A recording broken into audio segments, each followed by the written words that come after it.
In this next problem, we're asked to solve using the zero product property, which is usually for quadratic equations set equal to 0. So we're going to have to see that this is a quadratic equation.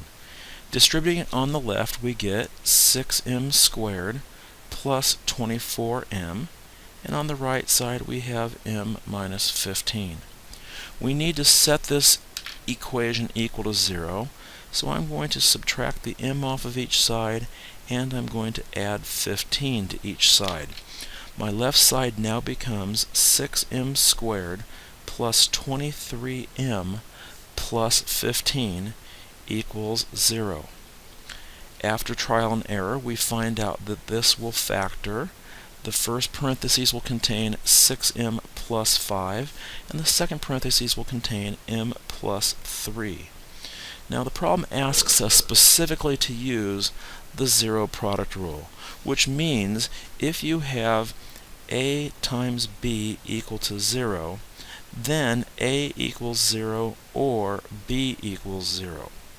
In our case, we have 6m plus 5 as one factor times m plus 3 as another factor equaling 0, which means either one or the other or both must be 0.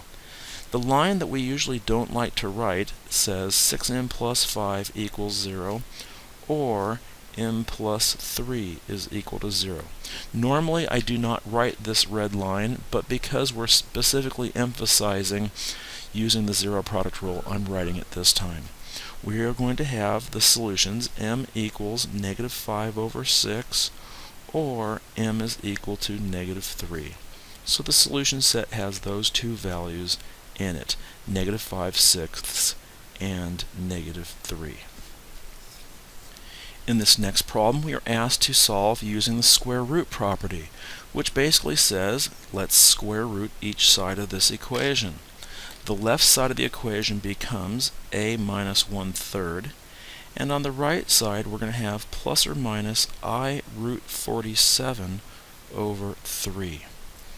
We can now add 1/3 to both sides. We notice that there is a common denominator of 3, therefore we're going to write this as one big fraction, 1 plus or minus I root 47 over 3. And technically we probably should write this in a plus or minus bi form, so I will rewrite that as 1/3 plus or minus the square root of 47 over 3 times I. We're next asked to find the value of n that will make this a perfect square trinomial.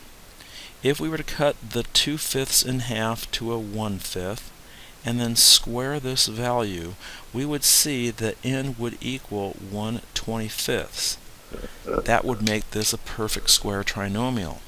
If we started to complete the square process on the next line, writing the k in, parentheses, and the square symbol, you could then see that we have a binomial square, which when squared gives us k squared plus 2/5 k plus 1/25. We have another complete the square problem. This time I'm going to write this with a blank on the left. X squared plus 14x blank is equal to 3, moving the constant term to the other side of the equation. There is no leading coefficient to divide off, so we will begin to complete the square process by cutting the coefficient of the linear term in half. This will give us 7 on the next line. We will square this to 49 and write the 49 in the blank on the line above. And since we've added that to the left-hand side, we need to add it to the right-hand side also. We are now able to complete the square by writing the x, the parentheses, the quantity squared, and setting the right side equal to 52 when we combine like terms. At this point, we want to square root each side. This will give us x plus 7 equals plus or minus the square root of 52, which is 2 root 13. And therefore x will equal negative 7 plus or minus 2 root 13, and those will be the values that are inside our solution set.